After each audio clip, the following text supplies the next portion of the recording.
Pada kesempatan kali ini kami akan membahas mengenai sejarah Sennacherib.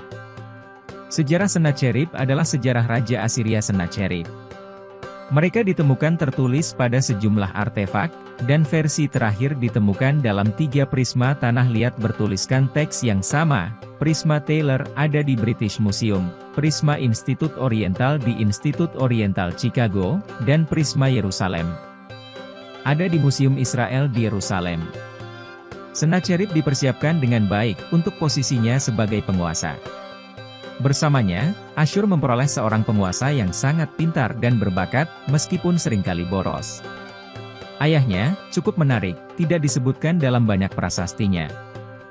Dia segera meninggalkan kota baru Dur-Sharrukin dan tinggal di Asyur selama beberapa tahun, sampai pada tahun 701 dia menjadikan Niniwe sebagai ibu kotanya.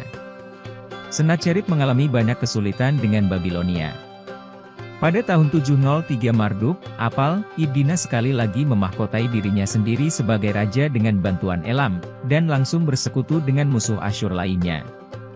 Setelah 9 bulan dia terpaksa mundur ketika Sennacherib mengalahkan pasukan koalisi yang terdiri dari orang Babilonia, Aram, dan Elam.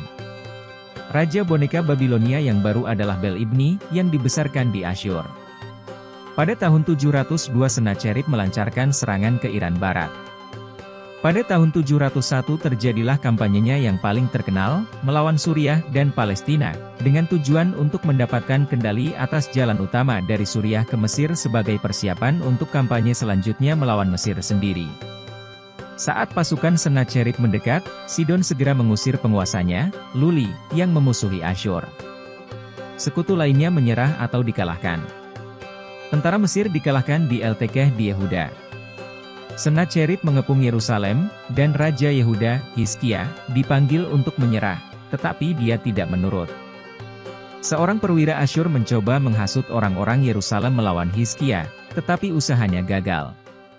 Mengingat sulitnya mengepung benteng pegunungan seperti Yerusalem, dan pentingnya kecil kota ini untuk tujuan utama kampanye, Sennacherib menghentikan serangan dan meninggalkan Palestina dengan pasukannya, yang telah dihancurkan oleh wabah penyakit. Jumlah orang Asyur yang tewas dilaporkan meningkat menjadi 185.000.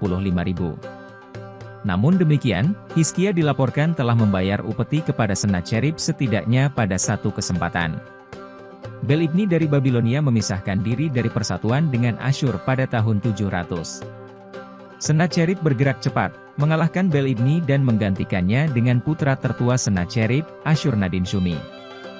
Beberapa tahun berikutnya relatif damai.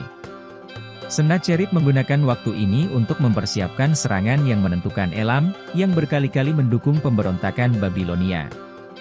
Rute darat ke Elam telah terputus dan dibentengi oleh orang Elam. Sennacherib membangun kapal-kapal di Syria dan Niniwe. Kapal-kapal dari Syria dipindahkan dengan roller dari Efrat ke Tigris. Armada tersebut berlayar ke hilir dan cukup sukses di Laguna Teluk Persia dan di sepanjang garis pantai selatan Elam. Orang Elam melancarkan serangan balasan melalui darat, menduduki Babilonia dan menempatkan orang pilihan mereka di atas tahta. Baru pada tahun 693 orang Assyria kembali dapat bertempur ke utara. Akhirnya, pada tahun 689 Sennacherib membalas dendam. Babel ditaklukkan dan dihancurkan sama sekali, kuil-kuil dijarah dan diratakan. Perairan Kanal Arahtu dialihkan ke reruntuhan, dan bagian dalam kota hampir tidak berpenghuni selama 8 tahun. Bahkan banyak orang Assyria yang marah akan hal ini, percaya bahwa dewa Babilonia Marduk pasti sangat tersinggung atas penghancuran kuilnya dan perusakan patungnya. Marduk juga merupakan dewa Assyria, kepada siapa banyak orang Assyria berpaling pada saat dibutuhkan. Kampanye propaganda politik teologis diluncurkan untuk menjelaskan kepada orang-orang bahwa apa yang terjadi sesuai dengan keinginan sebagian besar dewa. Sebuah cerita ditulis di mana Marduk, karena pelanggaran, ditangkap dan dibawa ke pengadilan. Hanya sebagian dari komentar atas karya sastra yang rusak ini yang masih ada. Bahkan puisi agung tentang penciptaan dunia, The Enuma Elis, diubah, Dewa Marduk digantikan oleh Dewa Asyur. Namun, energi Sennacherib yang tak terbatas tidak membawa keuntungan bagi kerajaannya, dan mungkin melemahkannya.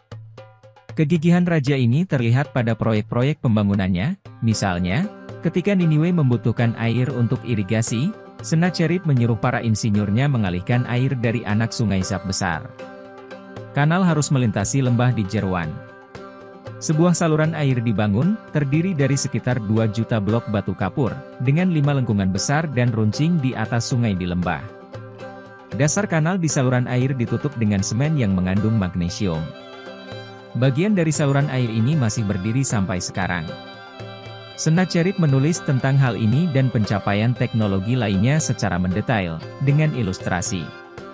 Sennacherib membangun gedung yang sangat besar istana di Nineveh, dihiasi dengan relief, beberapa di antaranya menggambarkan pengangkutan patung banteng kolosal melalui air dan darat.